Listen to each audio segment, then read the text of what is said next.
Bro cinema మాత్రం okay bro, మరీ hit అనలేము, మరీ ఫ్లాప్ అనలేము. సినిమా మాత్రం ఓకే, కాన్సెప్ట్ పరంగా సూపర్ ఉంది సినిమా మాత్రం. కానీ ఎక్కడో స్లోగా నడిచింది సినిమా. 3 hours అనేది మరీ ఎక్కువనే అని చెప్పొచ్చు సినిమాకి. కమల్ హాసన్ యాక్టింగ్ బాగా చేశారు. మెయిన్ కీ రోల్ సిద్ధార్థ కానీ రకుల్ ప్రీత్ సింగ్ కానీ కీ రోల్ బాగానే చేశారు. కానీ సినిమా మాత్రం స్లోగా ఉంది. మళ్ళీ భారతీయుడు 3 కూడా ఉంది, మళ్ళీ అల్లా తెలవాలి ఇక మిగతా స్టోరీ ఏందనేది. కొంచెం లాస్ట్లో సస్పెన్స్ పెట్టిండ్రు, మళ్ళీ సస్పెన్స్ తెలవాలంటే భారతీయుడు 3 చూడాల్సింది. సినిమాలో ప్లస్ ఏంటి భారతీయుడు? సినిమాలో ప్లస్ ఏంటంటే కాన్సెప్ట్ ప్లస్. సినిమా స్లోగా నడిచినా మనకి బోర్ అనిపించిన, కాన్సెప్ట్ రాగానే కొంచెం ఇంట్రెస్టింగ్ అనిపిస్తుంది. కాన్సెప్ట్ సమాజం గురించి, అసలు ఎట్లుంది సమాజం కరప్షన్ మీద, ఆ కరప్షన్ మనము ప్రజలు ఎట్లా సాల్వ్ చేయగలరు అనేది అది బాగా చూపించారు డైరెక్టర్ శంకర్ గారు. స్టోరీలో ఎప్పటి నుంచో చూస్తున్నాం, 30 సంవత్సరాల నుంచి.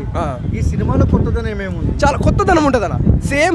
సేమ్ అయితే చూపారు, కొంచెం కొత్తదనంగా చూపిస్తారు సినిమా. సేమ్ కాన్సెప్ట్ అయితే కాదు, కరప్షన్ గురించి ఒప్పుకోవచ్చు, కాకపోతే సేమ్ కాన్సెప్ట్ అయితే కాదు, కొంచెం డిఫరెంట్ ఉంటుంది. Cinema hit of cinema hit average అన్న, యావరేజ్ సినిమా. మూవీ అయితే బాగుందన్న, కాకపోతే స్లో అనిపించింది. ఇంకోటి ఏంటంటే సాంగ్స్ కొద్దిగా ఎక్కువ అనిపించింది. ఇంకా దాంతోపాటు కొద్దిగా ఫైట్ సీన్స్ కూడా కొన్ని అనవసరంగా గుర్రంలాగా ఉరికేది, అవి కొద్దిగా అవి ఒక్కటి లేకుంటే కొద్దిగా ఇంకా సినిమా మాత్రం బాగుంది. ఏంటంటే రియల్ ఇన్సిడెంట్ బేస్ మీద అయితే బాగా శంకర్ గారు అయితే బాగా చూపించిండ్రు. ఇంకోటి మార్పు తీసుకొచ్చేవాడు ఉంటే సమాజం ఎలా యాక్సెప్ట్ చేస్తుందా చెయ్యదనేది ఇండియా భారతీయుని అయితే బాగా చూపించిండ్రు. ఇంకా సిద్ధార్థ గారు ఆ సిచ్యువేషన్కి పోతే ఆ తర్వాత నుంచి వాళ్ళ ఫ్యామిలీ మెంబర్ల నుంచే ఉంటే వాళ్ళు ఎలా ఫేస్ చేస్తారనేది ఇంకా ఫస్ట్లో ఒక అర్ధగంట బాగుంటుంది, మంచి ఎమోషనల్ అయితే ఇంకా తర్వాత కొద్దిగా స్లో ఉంటుంది, మళ్ళీ ఎమోషనల్గా అయితే బాగుంది అనిపించింది.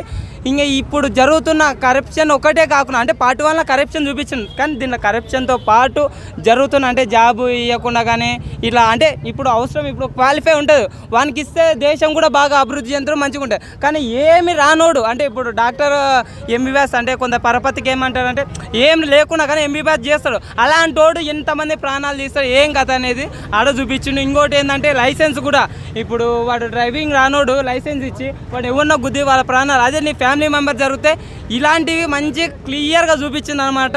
ఇంకా పార్ట్ 3 గురించి కూడా మనకి ట్రైలర్ అనేది బాగా లాస్ట్లో వదులుతా, మన టైటిల్ పని వెంటనే ఉరుకొస్తుంటే అదైతే మనకైతే కనబడుతుంది అనమాట. అది మాత్రం ఈ పార్ట్ 3 వేరే లెవెల్ ఉంటుంది అనిపిస్తుంది. ఇంకా బ్యాక్గ్రౌండ్ మ్యూజిక్ కూడా బాగుంది. ఇంకా కమల్ హాసన్ గారి క్యారెక్టర్లు డిఫరెంట్, ఒకటి చైనీస్ క్యారెక్టరు, ఇంకోటి వేరే క్యారెక్టర్లు అనేది చూపిస్తారు. ఇంకోటి విజయ్ మాల్యన్ కూడా దాంట్లో ఇంక్లూడ్ చేస్తారన్నమాట. ఎస్జే సూర్య వీళ్ళంతా ఎట్లా ఇప్పుడు ఉన్న సోషల్ మీడియా ఎలా అంటే మంచి ఎలా చేస్తుందో అలాంటి మంచి వ్యక్తిని కూడా చెడుగా ఎలా చూపిస్తుంది అనేది ప్రతి దాన్ని అయితే శంకర్ గారు అయితే బాగా చూపించిండు. కొద్దిగా ట్రిమ్ చేసి ఉంటే బాగుండేది. 3 hours అవ్వడం వల్ల కొందరికి ల్యాగ్ అవ్వచ్చు అనిపిస్తుంది.